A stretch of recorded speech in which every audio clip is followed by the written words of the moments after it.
Today I am reviewing the Skytech Gaming Crystal Gaming PC. If at any time you'd like to explore this product for yourself and grab it at a great price, be sure to check the links below the video. If you have been looking for a mid-range gaming rig that actually looks the part without forcing you to build it yourself, you have probably stumbled across the Skytech Crystal. I have been putting this specific configuration through its paces for the last 2 weeks, and I have some very specific thoughts on whether the performance actually matches that flashy tempered glass aesthetic. Before we dive into the nitty-gritty of the frame rates and thermals, if you're curious about the current pricing or want to see the exact configuration I am testing today, you can check the links below the video to explore the product and find its current price. Let us start with the elephant in the room, which is the hardware choice. You are getting an AMD Ryzen 7 7700 processor paired with that new NVIDIA RTX 5060 Ti. When I first saw this pairing, I was actually quite impressed by the balance. The 7700 is an incredibly efficient chip. It stays cool, it handles multitasking like a champ, and it does not bottleneck the GPU in any of the titles I tested. In my real-world testing, I spent a lot of time in Cyberpunk 2077 and Black Myth, Wukong. At 1080p, which is really the sweet spot for this machine, you're going to be pushing very high frame rates with settings cranked to ultra. The RTX 5060 Ti is a curious card, but it performs exactly how you would expect a modern mid-range card to perform. It is snappy. The DDR5 memory makes a noticeable difference in texture loading, and for standard gaming, it feels very responsive. Now, let us talk about the build quality, because Skytech has a specific reputation for these crystal cases. The triple tempered glass aesthetic is definitely a love it or hate it design. It is gorgeous if you have a clean desk setup and want to show off the internals, but it does come with a trade-off.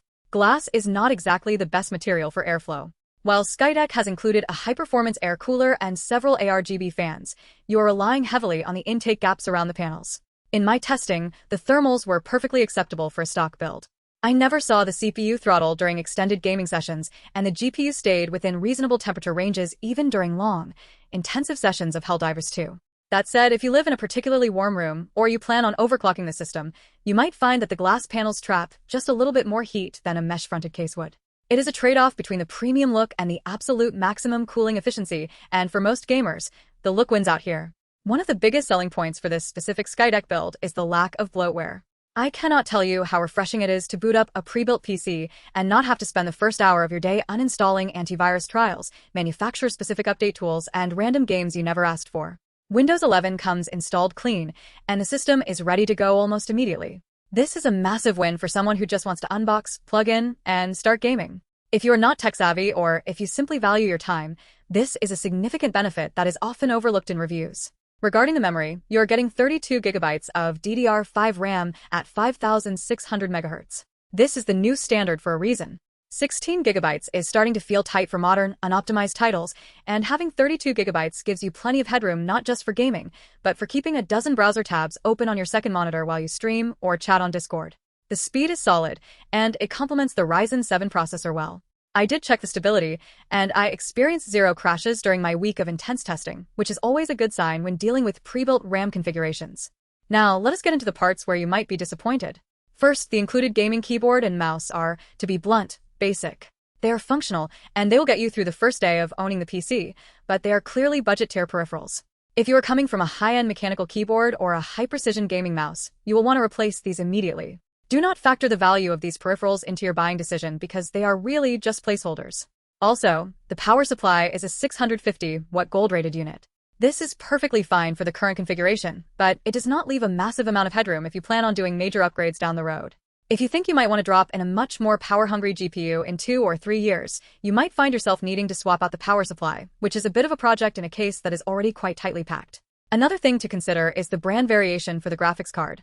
Skytech notes that the brand may vary, and that is standard for pre-built companies as they source parts based on availability. The unit I tested had a solid, reputable card, but your mileage might vary slightly in terms of fan noise or specific cooling performance depending on which brand they ship you. It is not something that should stop you from buying, but it is a reality of the pre-built market. You can always check the links below the video to see if there are any current customer reports regarding the specific cards being shipped in recent batches, as that can give you a better idea of what to expect. Let us talk about the intended audience.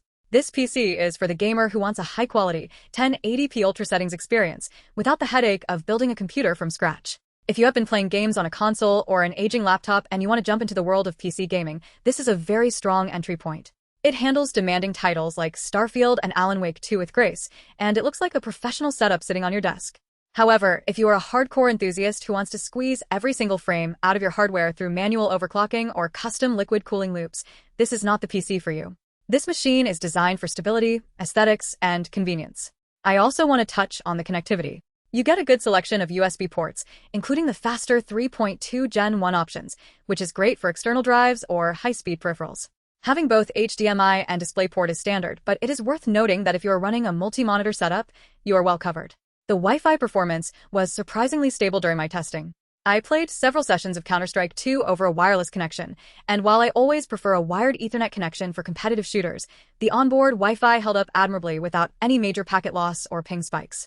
The value proposition here is interesting. When you add up the cost of the individual parts, the Windows license, the assembly, the warranty, and the technical support, the price is fair. You are paying for the convenience of a turnkey solution. If you were to build this exact system yourself, you might save a little bit of money, but you would lose the 1-year warranty on parts and labor and the peace of mind that comes with knowing the system was assembled and tested by professionals in the USA. For a lot of people, that peace of mind is worth the slight premium. Is there anything that actually annoyed me during testing? The cable management inside the case is decent, but it is not perfect. It is clean enough that it does not impede airflow, but if you are the type of person who opens the glass side panel every week to admire the internals, you might see a few zip ties or cable runs that you wish were hidden better. It is a minor gripe, but in a case that is literally called the Crystal, you expect the interior to be a work of art.